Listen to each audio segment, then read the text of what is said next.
We were going to have a surprise guest of my girlfriend, Natasza, but fortunately and unfortunately, she can't come. And the reason I say fortunately is because right now, Natasza is working on a project here in South Carolina, where I'm at currently, working with whimbrels. And there's a place here that was discovered some years ago that half of the world's population of whimbrels stops overnight during their migration for about a month at times.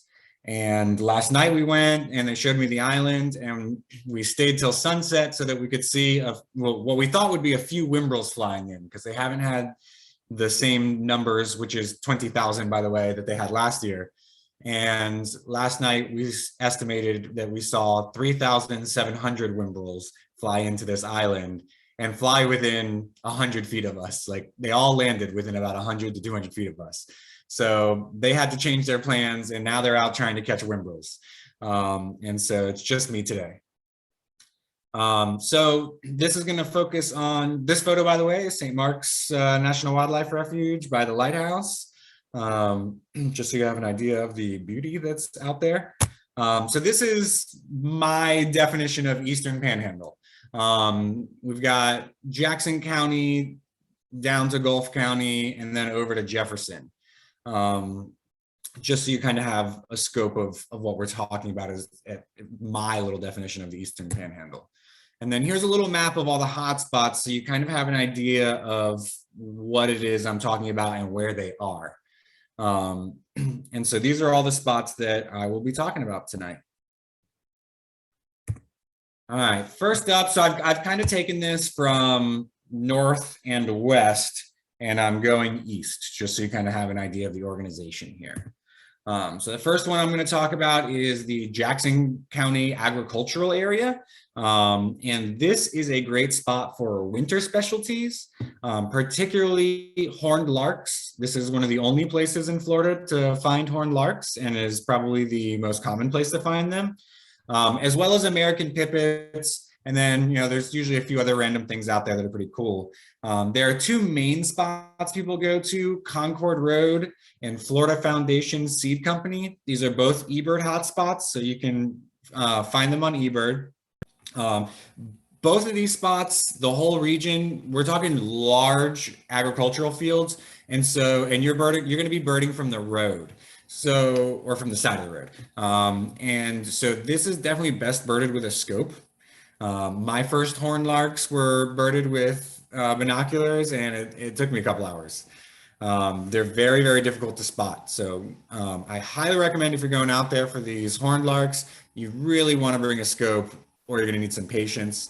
It's free. This isn't a park or anything. And it could be anything from a quick stop, if you get lucky with the horned larks right away, to, a full morning, just depending on how hard it is to find the horned larks. Another hotspot that's not very well known is Jim Woodruff Dam. This one's pretty much just a quick stop so that you can pick up cliff swallows during the summertime. So you want to go here during the summer from, I would say, earliest around now into throughout the summer. Right under the bridge, there's a bunch of cliff swallows that every year come in and make their cute little mud nests underneath the bridge. This is also free. So, nice freebie, go in there, for a quick stop, get these cliff swallows. There's usually not too much else to see because it's just mostly a boat ramp to get onto the Apalachicola River. This one is a surprising hotspot, the Apalachicola Regional Airport. They have the only population that's known, at least right now, of wintering Sprague's pipits. So at Jackson County, you've got American pipits, and then these are Sprague's pipits. So that picture in the center there gives you just a hint of an idea of how well camouflaged these birds are. The grass there, most of it is like 3 inches tall, and these birds manage to hide in that. And so you'll actually go there, walk into their little office, tell them that you're looking for birds. They're going to know what you're talking about. And they'll take you out on that little green ATV there, put an orange vest on you, and just tell you to watch out for incoming planes on the runway. Just make sure you're not trying to cross the runway when a plane is coming down. And yeah, so it's one of the most unique birding experiences anyone will probably have, to be able to bird inside a live airport. But these are all like Cessnas and small planes, so we're not talking like 747s coming at you. Again, this is free. You can call ahead for access and let them know you're coming. I think I showed up one time and just showed up, and they're like, "Oh yeah, you guys are looking for the birds? Okay, we'll take you out there." They're very friendly. They know what's going on. And then one of my favorite places to go to is St. George Island State Park. One of the great things about St. George Island and a lot of coastal locations is even if you have a bad day of birding, you're at the beach, it's not a bad day. This is a great migration fallout hotspot. For those who don't know what a fallout is, there's this awesome for birders, not so awesome for birds, phenomenon that happens if a storm is happening during the day with favorable winds coming from the south during spring. Well, actually, this can happen in both directions. It can happen spring and fall. If there's a storm happening as the birds are migrating there, they're just going to drop at the first trees that they can find along the coast. And St. George Island is famous for this happening. During the summer, there's breeding snowy plovers. Those have become really difficult to find because since Hurricane Michael in 2018, the far east end of the island has been cut off by the whole road has been washed away there. You used to be able to drive to the end and then you could just see these snowy plovers hanging out. So you may need to do a real big beach hike to find the snowy plovers. But for the migratory birds, you're going to go to the youth camp area, which is like the second left as you get in there. You want to focus on all the short little live oaks. If you look at the bottom left of the slide, you'll see I've got a yellow circle there. Those little yellow things there are live oak flowers for the sand live oak trees. You want to focus on the trees, especially focus on the trees that have those, because those are attracting insects and the insects are attracting the birds. There have been plenty of times that people have pulled 20 warbler species in a day at St. George. Typically, the birding gets a little bit better as the day goes on because birds just keep coming and keep coming and keep coming, as well as some of them are later to arrive depending on how good they are at flying. So this could be anything from a full morning to a full day, depending on how much you want to stick it out, and how good the birds are. Some days on migration, there's not much to see. And then some days you just can't even see them all. It's $6 per vehicle to go in there, just so you're aware. Then we have Bald Point State Park, which is Natasha's favorite spot. Another migration fallout hotspot. Over 300 species have been seen there. There's shorebirds there year round. This big background picture was actually taken there with those marbled godwits and the one willet. Beautiful little location, very small park, but it stacks a lot of birds. So during fall and winter, fall and spring, it's great for migratory birds. During the fall, it's really good for flycatcher species that come from the west, which can include western flycatcher, but also scissor-tailed flycatchers, ash-throated flycatchers, tropical kingbirds have shown up. It's a surprisingly great spot for flycatcher species there. And then during the winter, there's red-throated loons and all three scoter species, white-winged scoter, black scoter, and surf scoter. White-winged is really hard to come by, but the other two are fairly reliable. And then Natasha and I, during the pandemic, during our big year, the state park was closed, so we couldn't go in. So we birded the road that goes up to the park, hoping we'd get lucky, and we found a really cool secret spot for migratory birds right at the corner of Bald Point Road and Alligator Drive. And as you're going there, it will make sense because it's the only corner on the entire island. It's just like a pocket of some trees at this street corner.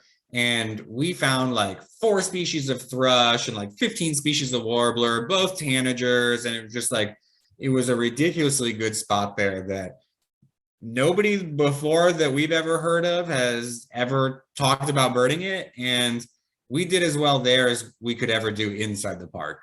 So that was pretty awesome. And it's only $4 per vehicle to get in there. It's an Iron Ranger, so bring exact change or expect to be leaving a tip.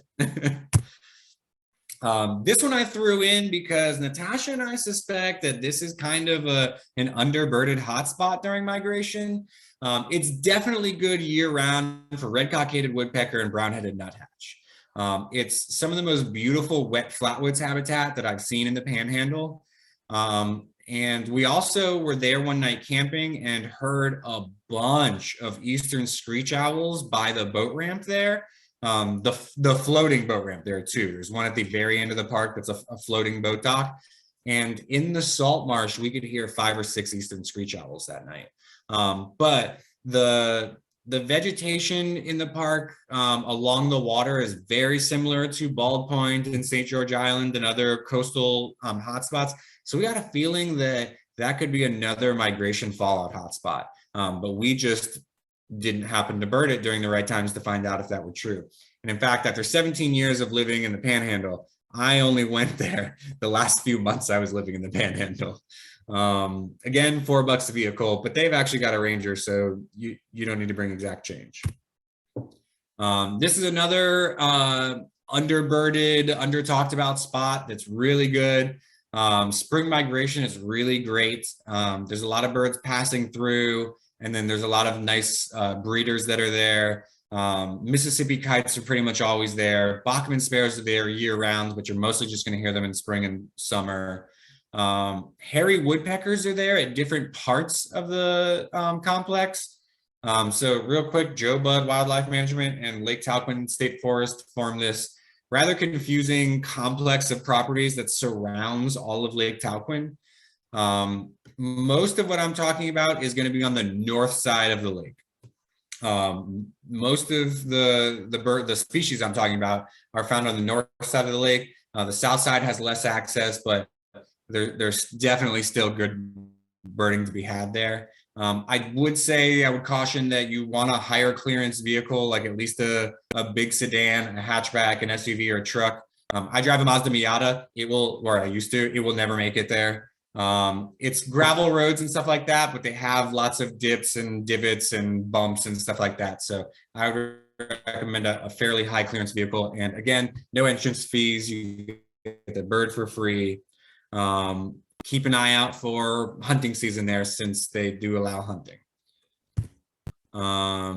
St. Mark's. Okay, so this I'm breaking down into a whole bunch of different hotspots within St. Mark's. If you haven't heard of St. Mark's is a birding paradise year round. It is one of the best places to go birding in the state, and you really just never know what's going to show up at St. Mark's. It's $5 to get in, and if you plan on going a few times a year, there's an annual pass you can buy in the visitor center for last I checked, $25. St. Mark's can be anything from a full morning to a full day, depending on what you want your schedule to be and how many of the different spots you want to hit. So the very first spot when you enter the park, as you pass the visitor center, is going to be what are called the twin bridges. It'll be very obvious when you see 2 bridges.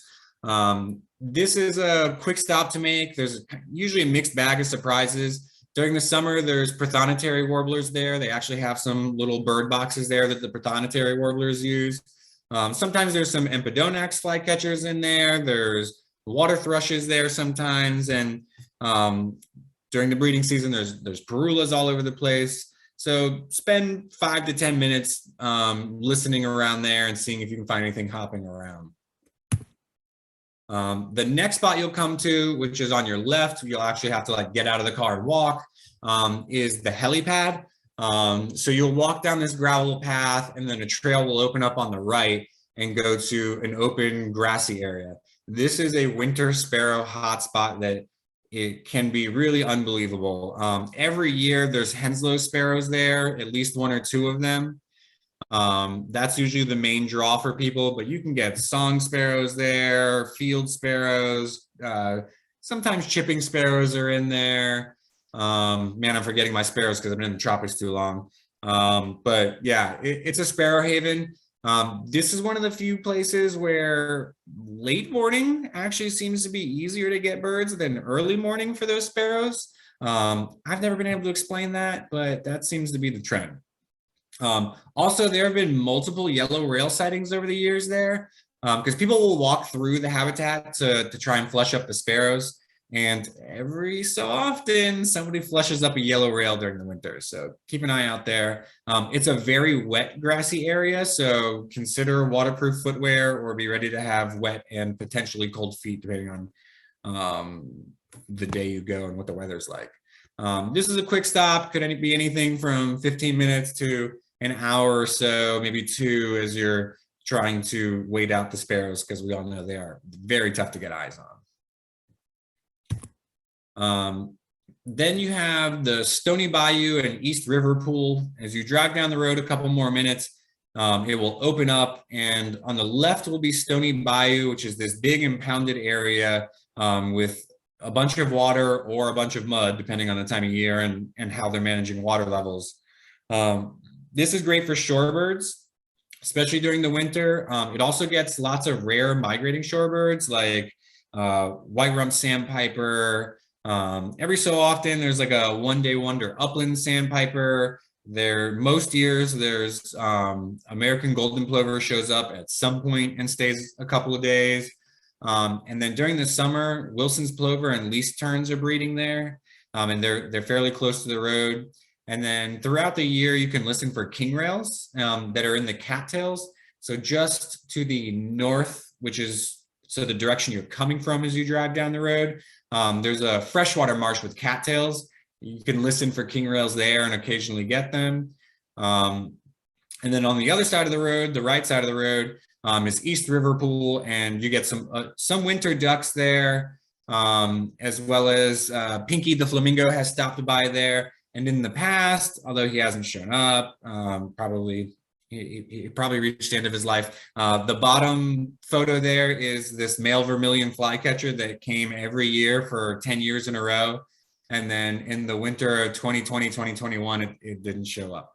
But another female vermilion flycatcher showed up there. And so somehow vermilion flycatchers know to show up at this spot in St. Mark's. Both of these spots are more efficiently birded with a spotting scope. They're very wide open spaces, and the birds are all very small.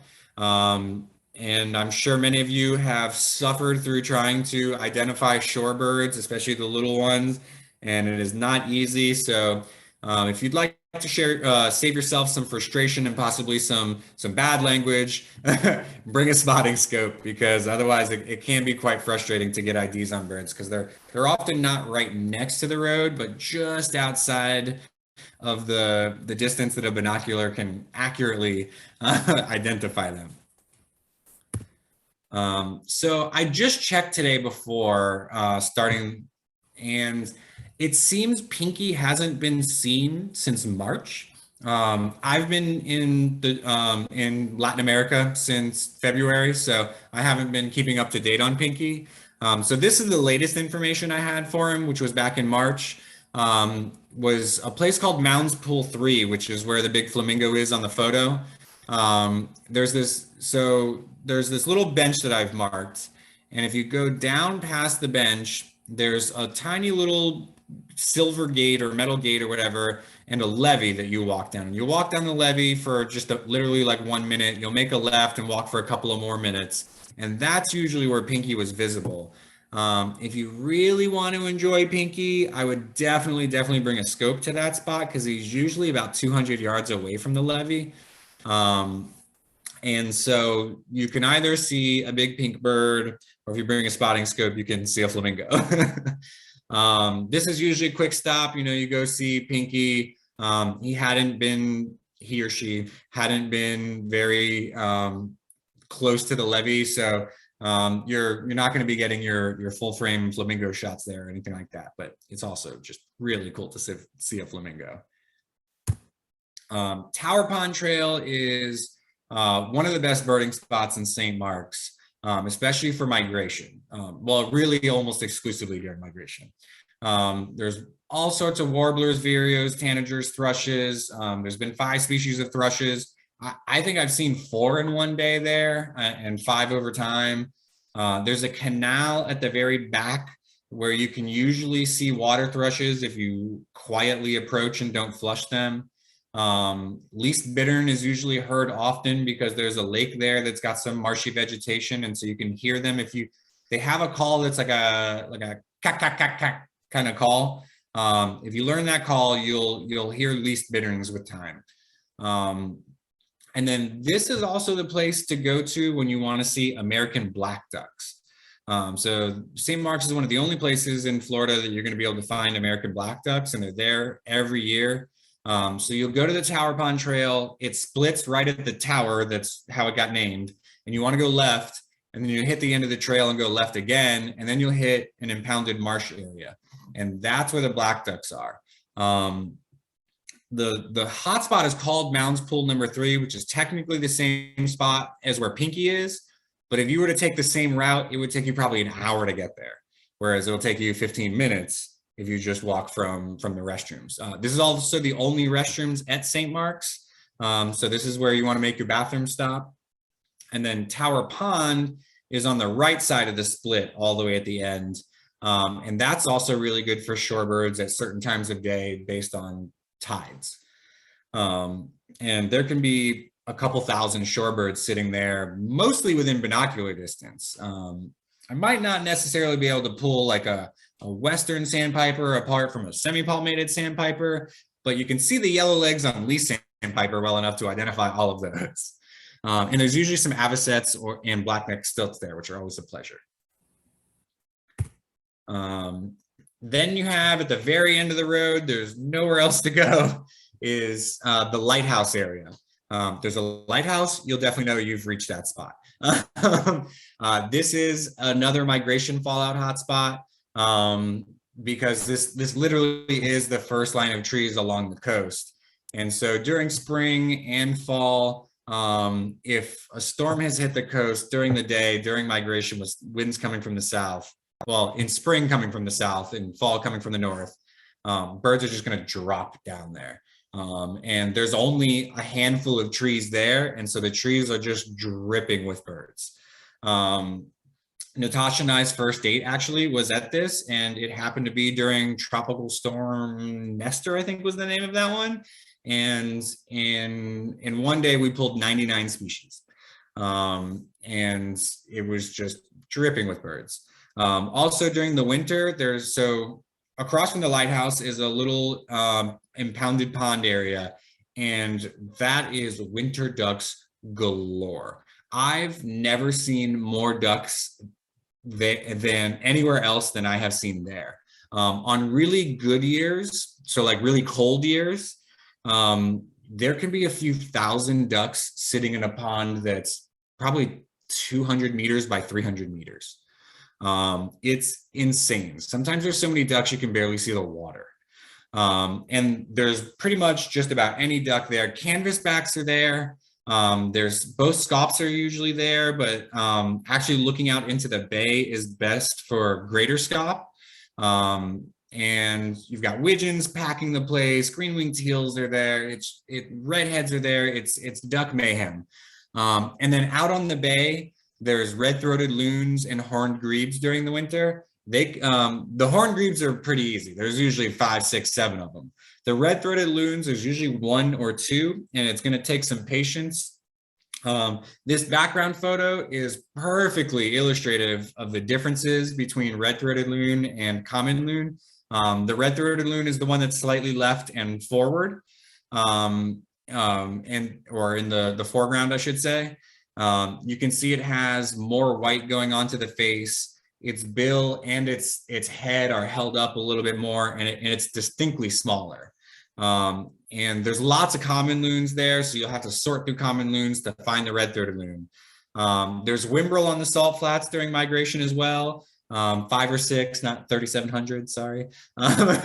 Seaside sparrows are on the salt flats there. I've actually caught and banded some of the seaside sparrows there before.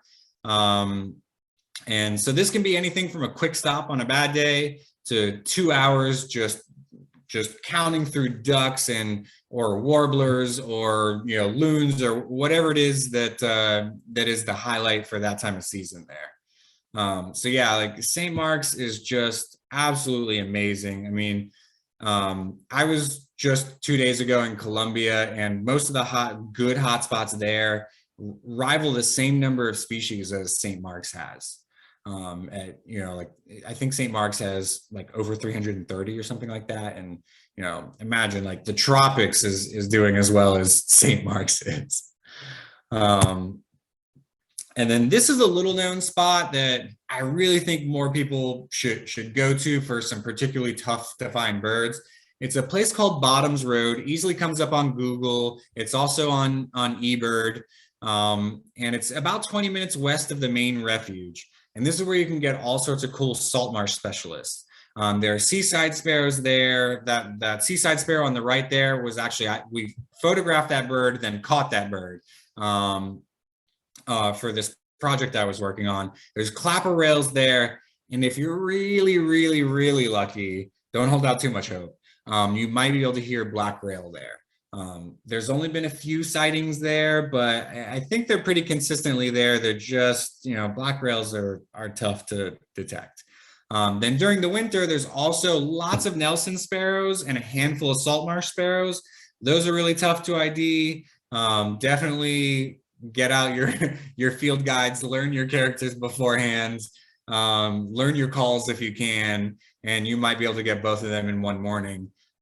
Because if you don't study them ahead of time, you're only going to see them for a few seconds at a time usually. And so without a photo, they're really tough to ID with just a glimpse of them. And also there's tons of wading birds there. There's all the herons and egrets, and spoonbills are there most days. So this can be anything from a gorgeous quick stop drive through the salt marsh to a half a morning where you're like, oh my gosh, listen to all the sparrows and the clapper rails and all that. Different day, every day is very different there, and the tides are heavily influential on how much you'll see as well. Then we go north into Tallahassee, and we have the Lake Jackson landings. Lake Jackson is this fairly large lake that's in Tallahassee.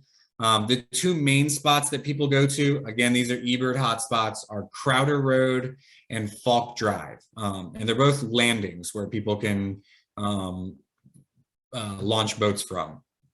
And these are great for migration, both fall and winter, and or fall and spring, I mean, and during the winter. There's always some cool surprise. I forget how many there were, but recently during spring migration back in like March, there were like, I think it was like 14 American golden plovers got spotted there. During this past winter, there was a Bell's Vireya that stayed for weeks. We got a yellow-bellied flycatcher there during our big year. There's always something cool and random there. This is also a really good place to bird after a hurricane, like the morning after a hurricane. We actually got like bridled tern has been seen there. I saw that with Jeff O'Connell once. Jeff O'Connell got a violet green swallow there one time. There was once a red-throated loon seen there. No, a redneck grebe, sorry. Redneck grebe was seen there once. There's always some cool surprise there. Spoonbills are there almost every winter as well. And then there's also lots of, fairly regular but cool to see species like eastern bluebirds and pine warblers and things like that are very easy to see up close there. So those are cool, can be quick stops that you might only spend a half an hour. And if the birding is good, you might spend a couple hours there. They're totally free. So no worries about having to pay to get in there. Excuse me. Eleanor Clapp Phipps Park is another just unbelievably good hotspot. I doubt people outside of Tallahassee have usually heard of this place. It's a little local city-owned park, and it actually has great habitat management, which is rare for any city that owns a park. There's been about 200 species seen there. Spring and fall migration are excellent there. There's lots of warblers, lots of thrushes. Yeah, 5 species of thrushes have been seen there. I bet over time there's probably been like 22 to 25 species of warblers seen there. Golden wing warblers are there pretty much well, no, they're there every year. Usually pretty much, I think both migrations, fall and spring. Kentucky warblers breed there during the summer. Yeah, it's a great spot. I also put chestnut-sided warbler in there because they were there, and that was a nemesis species for me for a while. For the record, if you want to see chestnut-sided warblers, just go to Costa Rica during the winter. They're the most common like migratory bird you'll find. That was a big surprise for me this year. And so this spot is a whole bunch of trails. It goes through various habitats from upland pine into like bottomland hardwood forest with cool little like clear streams with sand bottoms. So you get to go through a variety of habitats, which means that you get to see a whole big variety of birds too. So yeah, that's going to be a full morning because it's a bunch of trails. So yeah, plan to be there till lunchtime. And then Tall Timbers Research Station. This is great for the pine specialists. Red-cockaded woodpeckers are always there. Hairy woodpeckers are there. You know, it's hit or miss whether you actually get one. And Bachman sparrows are there. You know, as long as it's spring or summer, you can't miss those. Brown-headed nuthatches are there. This is one of the only places in Florida where white-breasted nuthatches breed and stay throughout the year. There's more quail there than you could possibly believe. And all 8 Florida woodpecker species are there. So that's, let me see, I can remember them all now. So we've got hairy woodpecker, downy woodpecker, red-cockaded woodpecker, pileated woodpecker, red-bellied woodpecker, red-headed woodpecker, northern flicker, and yellow-bellied sapsucker. Yeah, that's them. All can be found there. And I think actually one time I saw all 8 in one day with Natasza. It's also great for winter sparrows. And like Lincoln sparrow gets seen there most winters. And then if it's an eruption year and a really cold year, red-breasted nuthatch often shows up there, as well as purple finch occasionally. And then sometimes there's just these random cool things that show up, like fox sparrow has been seen a few times there. The only record of green-tailed towhee in the state was seen there. So this is a cool place. Access is really limited. They actually, a couple of years ago, put a gate out in front. And so call ahead, let them know you're coming. They're gonna probably ask you to go into their main building there and sign in so that they know people are there. It's free, but again, access is not super easy. There's only one trail that's really available for birders. And the trail actually ends at a cool little, a little old wooden house that is now a bird viewing window. And they've got some bird feeders out there where a bunch of seed-eating birds come down to get their fill, especially early in the morning.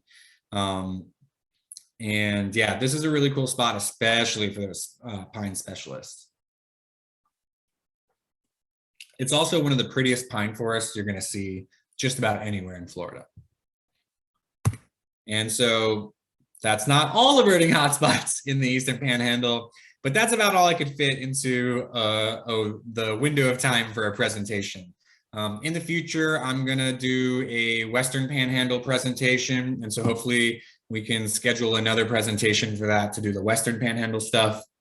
Because originally when I designed this, I was gonna do the whole Panhandle. I was like, I can't fit it all. There's too much to talk about. It's too big of a space. And there's a whole different suite of birds on the Western Panhandle that we don't often get in the Eastern Panhandle. So yeah, it's surprisingly, despite being fairly close, it's kind of a different topic to talk about at times. And so if anyone's got questions, fire away.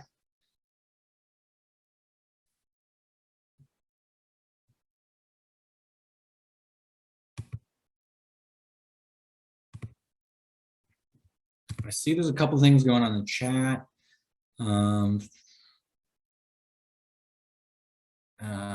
Okay. Okay, tell us time in Colombia. Okay, we'll talk about that.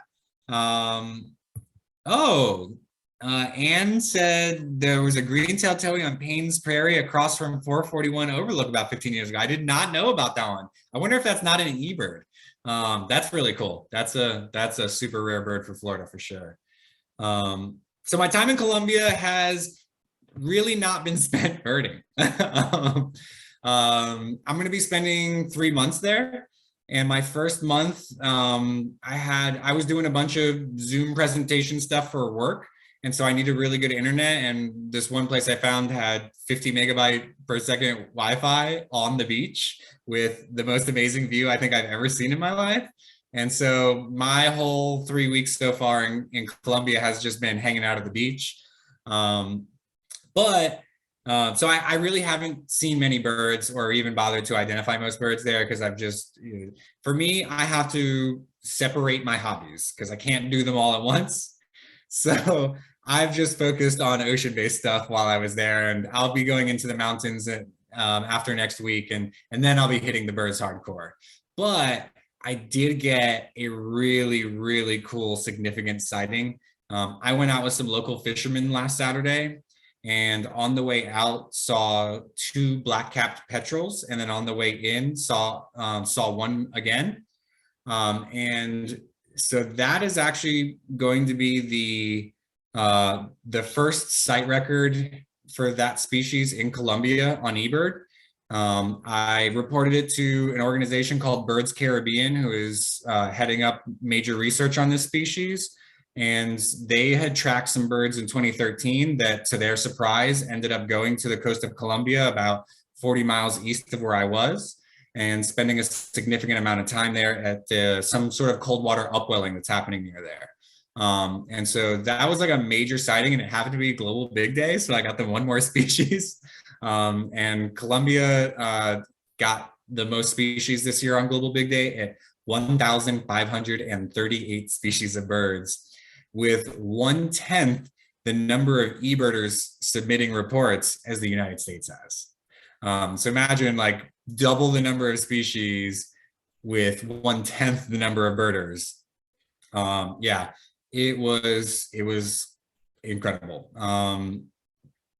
So yeah, so far that's been my experience in Colombia. It's mostly been ocean-based stuff. So I can't really speak to the birds yet, but maybe I'll get to do a presentation on them later if I feel like I got to know them well enough. Because with I think it's like 1,900 birds in the country, it's kind of hard to get to know them all. So I see another thing in the chat. Tell us about the Wimbrels. Okay, so there's a place in South Carolina, a little bit south of Charleston. There's a small island at the mouth of a river. I don't even know the name of the river. I just got here the day before yesterday, where they call it Department of Natural Resources, but it's the same thing as our Fish and Wildlife. An employee there managed to spot, she stayed late one night and ended up seeing an estimated 20,000 Wimbrels sitting on this island. And it took several years for her to get people to believe her. And it wasn't until she had a friend at Cornell, and the friend at Cornell said, yeah, no, I believe you, but yes, you're right. No one else is believing you right now. We need you to get evidence. So then we can get the funding to come do some research there. And so she got some video evidence of 20,000 Wimbrels taking flight, and bam, now there's money to research Wimbrels. And so this year, Natasza is working on that project for a PhD student.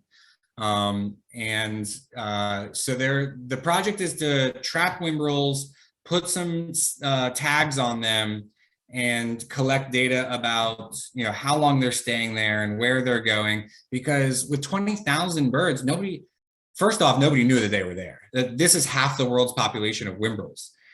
Nobody knew that they were there. And still right now, nobody knows where they're going during the day, because they're only coming there in the middle of the night. Well, at night, not necessarily the middle of the night, but at night they're coming there.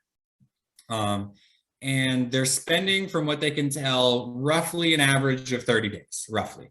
And so the whole project is to figure out, where they're going, and are they coming back here year after year, which they have one bird that the battery has managed to last long enough that they have, I think, 3 years of data of it coming back to this spot. Can regular, ordinary people reach this? No, you can't. It is definitely boat access only. It is fairly dangerous to even go there, honestly, because of the tides and how dynamic the island is.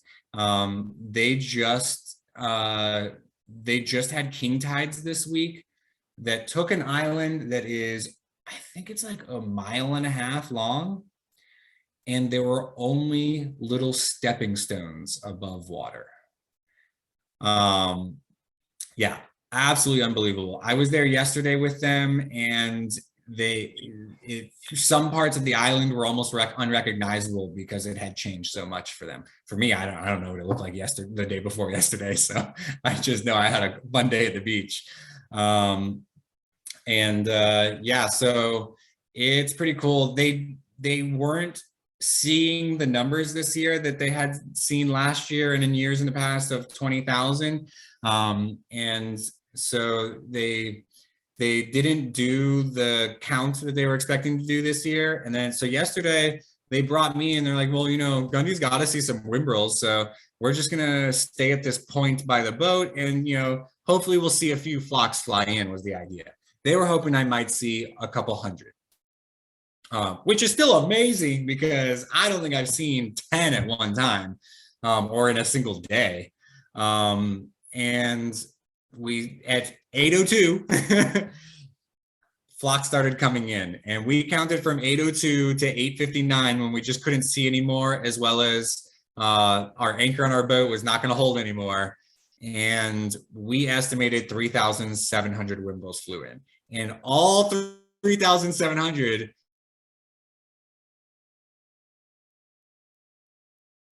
200 feet of us, 200 feet of us. It was amazing. It was literally like there was a little bit of white sand and then just a black line of birds that's whimbrels and red knots, and then the water. And it was just, it was amazing. It was epic. There's also hundreds and sometimes thousands of red knots there, which is amazing. There are not many places in the country to see them gather it in those numbers anymore. I don't think I've seen more than like 40 at one time. So yesterday, I bet you I saw, over 1,000 red knots, which is really cool. And they were in full breeding plumage, which I had never seen before. So yeah, it's a pretty special place. There's also a pelican colony on there and laughing gull colony. I've never seen a gull colony before. So that was really cool. There's only a couple thousand laughing gulls there, and boy, it stinks. So I can imagine the seabird colonies that have 20, 30,000 birds breeding there. Smell must be just, it must never come out of your clothes ever again. I have taken off. If anyone wants to unmute, they can. If anyone, if there's so you don't have to type into the chat box. But yeah, if anyone has any questions or, wants to ask without having to type it out, by all means, you're free to now.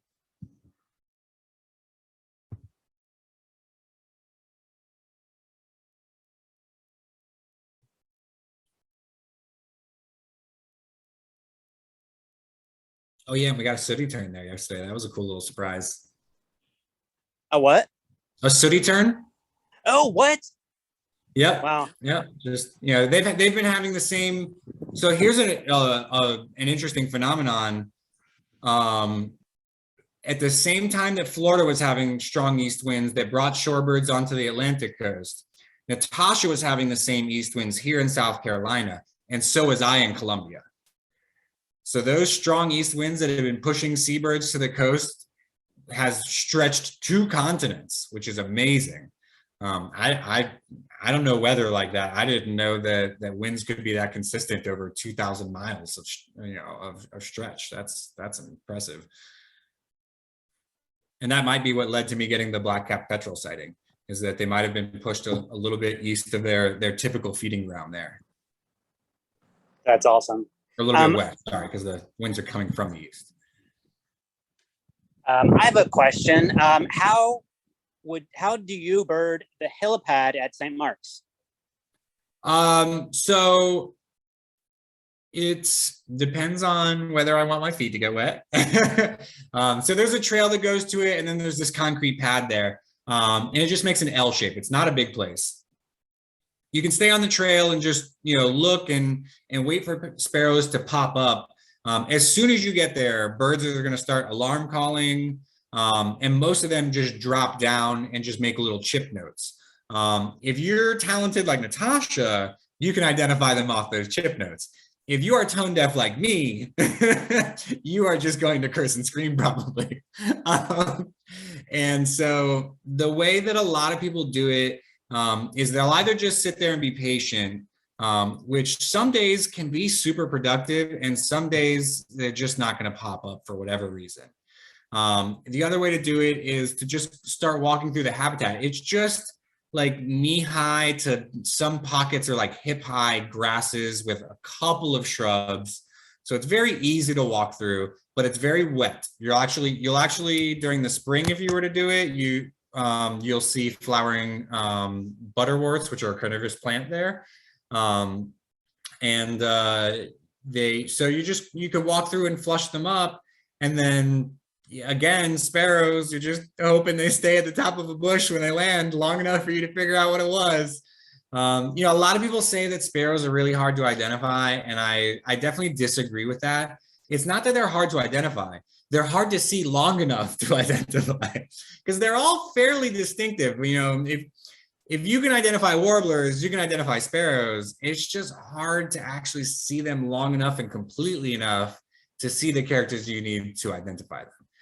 So I think they get a bad rap for being hard to ID. I think they're hard to see. And so yeah, it's just a big open grassy field that's wet. So yeah, that's really what it is. This is also one of the places this is the only place I know of that people see the red-cockaded woodpeckers. Amazingly, I've been birding St. Mark's since 2008. I never got a red-cockaded woodpecker in the refuge. But also I never focused on them. I never tried. I had seen them at so many other places that I just never tried for RCWs there. I just looked for other cool migratory birds and stuff like that. But that is one of the places that people do see red-cockaded woodpeckers there, or hear them. Yeah, that's another one. Learn their calls. Learn the calls of red-cockaded woodpeckers, because once you hear them, then you can look in that direction and usually find them. Oh, and are there other like hotspots around the Panhandle that have like that similar, those like wet meadows? Oh, I guess the places where you mentioned like that have the black rails and the yellow rails are probably also good habitat for the LeConte sparrows and the Henslow sparrows. Yeah, so another place I can tell you I have seen Henslow sparrows. I haven't really gone back routinely over the years to see if it's a regular thing or if I just had 2 good years. But there's a park in Tallahassee. It's got a funny name. J.R. Alford, not Alfred, but Alford Greenway. And there's one main gravel path that just walks through this big open field and goes to an edge of trees, and then you open up to a second big open field. That second big open field, I have seen Henslow sparrows there in the winter of 2012 and 2013. But I never really kept going back during the winter to see if they were there every year. That's a great winter sparrow hotspot. Like white-throated sparrows are like a dime a dozen there. So another place that yellow rails are seen with some regularity, because it's not often birded, is Apalachicola National Forest. Wherever there are pitcher plants growing, there's a chance of yellow rails there. But most people don't bird those, because you're in those pitcher plant savannas or prairies, like you're not going to see other birds. You might flush a sparrow here and there, but there's nothing else to be seen because there's almost no trees. It's just grass and carnivorous plants. But that is actually one of the, it is known that there are wintering yellow rails there, but just coming across them, I mean, the only way you're going to see them is walking through that stuff and hoping to flush it. I've yet to get a yellow rail. And we spent a good amount of time during the big year trying to flush them out of spots, and we didn't have any luck. I even during November of the big year spent a week in Apalachicola National Forest for work. And so there was this one meadow that I went by every day to go to work, and I went through it every day to see if I could flush some yellow rails. I never got the luck. Yeah, I was going to say, one of the few observations of yellow rail here in Alachua County was by Howard. Was during a controlled burn at Paynes Ferry State Park, I think near the visitor center. Are there areas that are like that have regularly like that have like those kinds of damp or moist meadows that are that have controlled burns? Yeah, in Apalachicola National Forest, they do a lot of prescribed burning there, and unfortunately they do most of it during the winter. For those who don't know, winter prescribed burning usually promotes woody shrub growth, especially around wetlands. And so there's a species of salamander called the flatwood salamander. Well, now it's the frosted flatwood salamander. And Apalachicola National Forest is one of the best. Was one of the best populations, and they're actually getting crowded out of their habitat because their habitat's getting burned in the winter. They're overgrowing with shrubs, and the pond's drying because the shrubs are just sucking up all the water. So if you'd like to advocate to Apalachicola National Forest to burn during the spring and summer like what was naturally happening in Florida, that would be great. They know that's what they're supposed to do, but it's easier and cheaper to do it during the winter, and that's why they do it. So that would be the number one meadowy place in the Panhandle. Would be various spots in Liberty County in Apalachicola National Forest, surrounding this tiny little town, which is just a crossroads and a gas station called Sumatra, like the island out in the Pacific.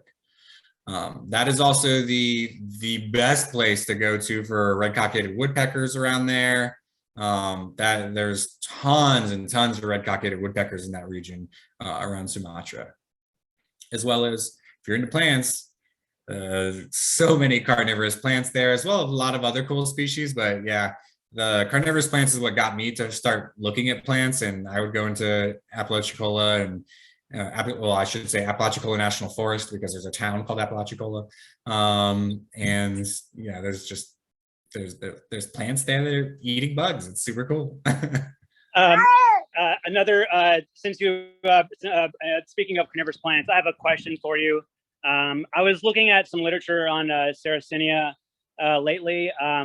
Normally around here you can see, I'm sure you can find Sarracenia minor and places like Longleaf Flatwoods and some of the other pine savannas. But some of the literature mentioned that I think it was older, mentioned Sarracenia flava being in Alachua County. What's the furthest south that you've seen that species? Oh, it goes pretty far south into the peninsula, actually. I don't know that I've really seen it outside of the Panhandle. But I also don't go like botanizing for fun in the peninsula usually. So based on, I think it's, what's it called? The USF Plant Atlas. It's been recorded in a lot of the counties in the peninsula.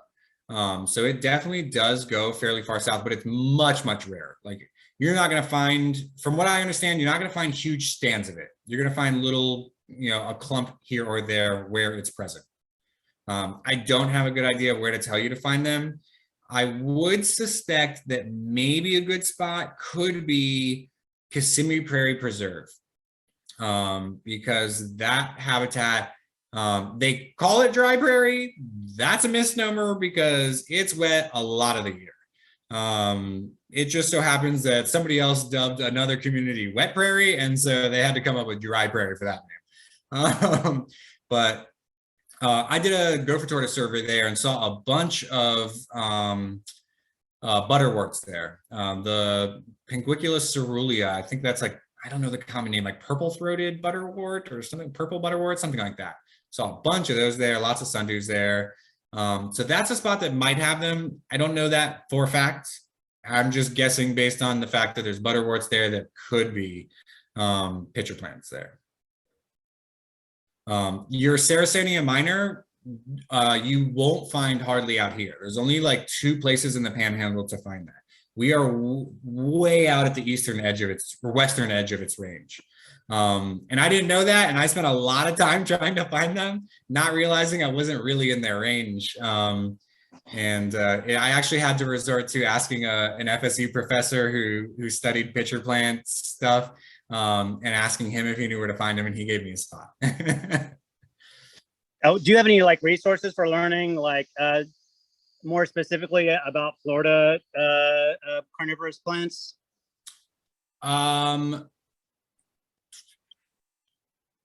So, okay, there is an author who specializes on carnivorous plants around the world. His name is Stuart McPherson, McPherson. And he's authored several books about carnivorous plants for the US and Canada, which include all the Florida species. He actually used several of my photos in his books, and that's how I know about it. So if you buy it, you'll check the photo credits out. I have a few in there, which makes me feel super cool. And that's the one resource I would say. It's a bunch of high quality photographs. There's some range maps, there's ID information, as well as like cool other rando facts. But specific to Florida, I don't think I know any. But yeah, so his books would definitely be what I would say, because they're strictly carnivorous plants for the US and Canada. Awesome, thank you. I don't get any kickbacks, by the way. All I got was a free copy of each book.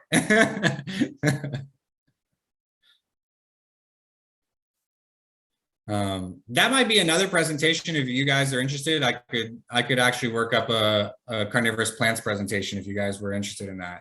Let me know. Yeah, if Emily is still on here. Oh yeah, Emily, that would be super interesting. Oh yeah, so I'm sure we'll chat about that later. Thank you. Okay, yeah, I've spent lots of time going out and looking for those and photographing them and stuff like that. So yeah, that wouldn't be too hard for me to throw together. I guess, or just before before that topic is done, on iNaturalist, if anyone's curious, iNaturalist it's kind of like a more broader version of eBird. So if you look on iNaturalist, you can often find, you can specifically look up certain plant species or whatever kind of biological species.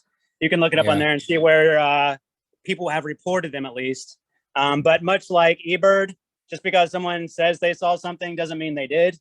And just because someone, if they said it, if they saw it at a certain place, sometimes people will not give the exact locations, especially for, more sensitive species like, carnivorous plants that have suffered from like people, from people trying to remove them from their habitat. Yeah. If it's a species that's considered rare, it will automatically be what is the term they use? Anyway, they'll put a point randomly within a 20-kilometer square of where it was actually found. So some species you might not be able to find actual locations, and others you will. And then people have the choice to obscure, that's the word, obscure their coordinates so that people can't see exactly where it was. There's a whole bunch of stuff there to help protect things, which makes it a little difficult for my job because we like to get data from iNaturalist for our rare species database at Florida Natural Areas Inventory. And it can be a bit tricky with people obscuring coordinates, and then iNaturalist is obscuring coordinates if they're rare. It's a tricky thing to navigate. Suppressed, there you go. Yeah, suppressed is another one. The one nice thing about iNaturalist is they almost always have photos, so most of the time you can tell if it was real. Yeah, so rarely, so infrequently on eBird, especially the rare birds. People do not put photographs on there, but iNaturalist is great in that regard. To give a quick preview of my concept of the Western Panhandle presentation that I'd like to do. So there are some things in the Western Panhandle that very rarely make it. They're even rare to see in the Western Panhandle, much less any farther east from there. Some of them are like Inca dove shows up in Pensacola every year. Pacific loon shows up in Pensacola Bay almost every year. The red-billed tropic bird is back. I don't know if you, Natasza just told me the red-billed tropic bird is reported again. It is back in Pensacola Bay. So if you'd like to see a red-billed tropic bird, check eBird and go find that one. I am kicking myself years later that I did not put in the effort to go see that bird. I only went one time for like 2 hours, and nobody saw it that day. And I am hardcore kicking myself for not putting more time to it, because I would drive 4 hours the other direction for birds and just couldn't convince myself to drive 3 hours west for some reason. And yeah, I missed out on a really cool bird. That's a great record for Florida.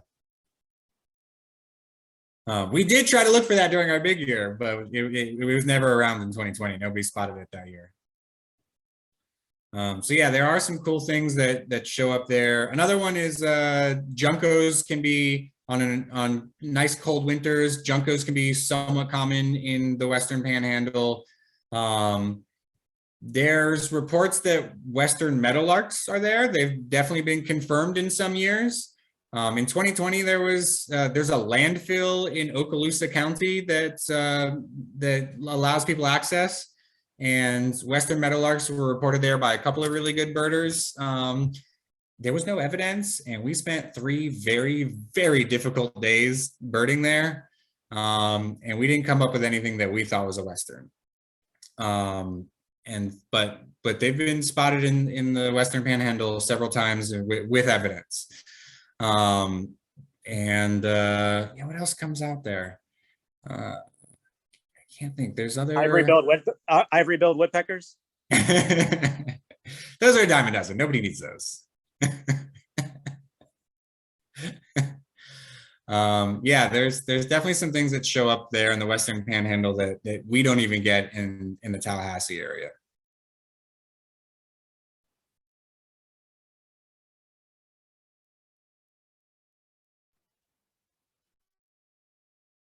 Well, do we have any more questions? Fire away. It doesn't have to be about panhandle birding. If you just have questions, fire away.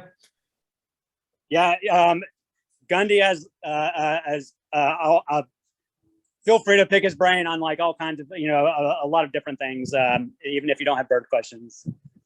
Yep. Yeah, I consider myself a naturalist. Every few years there's some new fascination that I obsess myself with. I started with fishing, and then it went to reptiles and amphibians, and then it went to carnivorous plants, which expanded into just plants, and then it became birds. And lately it was dragonflies. And so, yeah, if you have any questions about Florida wildlife that you would just want to fire away right now, why not? Any good spots to see bobcats? St. Mark's. There are 2 spots that they are regularly seen. One is by the visitor center, and the other is, damn, I do not know how, oh, sorry for cursing. I don't know how to describe where this is. You will know it when you see it though. There's a very large right-hand bend in the road. That's most of the way down the road in St. Mark's. And I have seen bobcats there on several sunsets. Right around sunset is when I've seen them. In fact, Natasza and I, not far from there, watched a bobcat try to hunt down Pinky, the flamingo. Pinky was in a spot near the road, and it was not too far from the edge of the marsh. And we watched a bobcat sneaking through the marsh and trying to get its way into the water to catch Pinky, but it wasn't willing to get that wet.